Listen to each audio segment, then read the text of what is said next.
এর আগে আমরা দেখেছি কাঁথি গয়েশপুর পুরসভাকে শোকজ করা হয়, এবার খড়গপুর পুরসভাকেও শোকজ করেছে। খড়গপুর পুরসভাকে শোকজ ফিরাদের দফতরে নিকাশি আলো সহ বিভিন্ন প্রকল্পের কাজে গাফিলতি। কেন পুরো বোর্ড ভাঙা হবে না জানতে চেয়ে নোটিশ। 7 দিনে জবাব তলব পুর ও নগর উন্নয়ন দফতরের। অভিযোগ খারিজ দলেরই একাংশকে দোষারোপ পুর প্রধানের।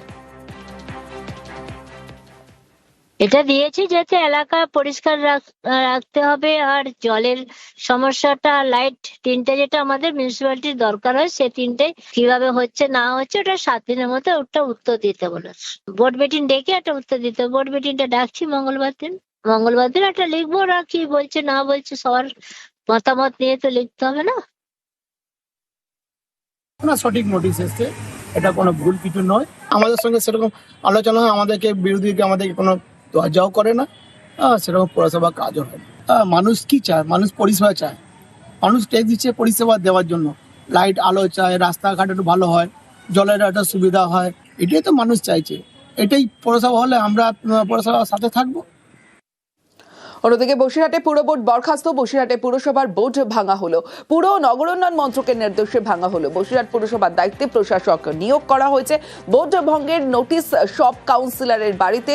কাউন্সিলরদের কাজিয়ায় থমকে উন্নয়নের কাজ। সরকারি তদন্তের পর পুর বোর্ড ভাঙার নোটিশ। দেখুন, একটা আরবান ডেভেলপমেন্ট থেকে একটা রিপোর্ট এসছে আমাদের কাছে। এই ডিপার্টমেন্টগতভাবে একটা চিঠি এসছে এবং এসডিও ম্যাডামকে চার্জ নিতে বলেছে। যথারীতি এসডিও ম্যাডাম চার্জ নিয়েছে বসিরহাট পৌরসভার। তার মানে এসডিও ম্যাডাম এরকম পৌরসভা চালাবে? আপাতত এসডিও ম্যাডাম চালাবে, যতক্ষণ না আবার কোনো দপ্তরের রিপোর্ট না আসছে ততক্ষণ এসডিও ম্যাডাম এই বোর্ডটা চালাবে। মানে বোর্ড ভেঙে দিল আর কি? বোর্ডটা ভেঙে দিল।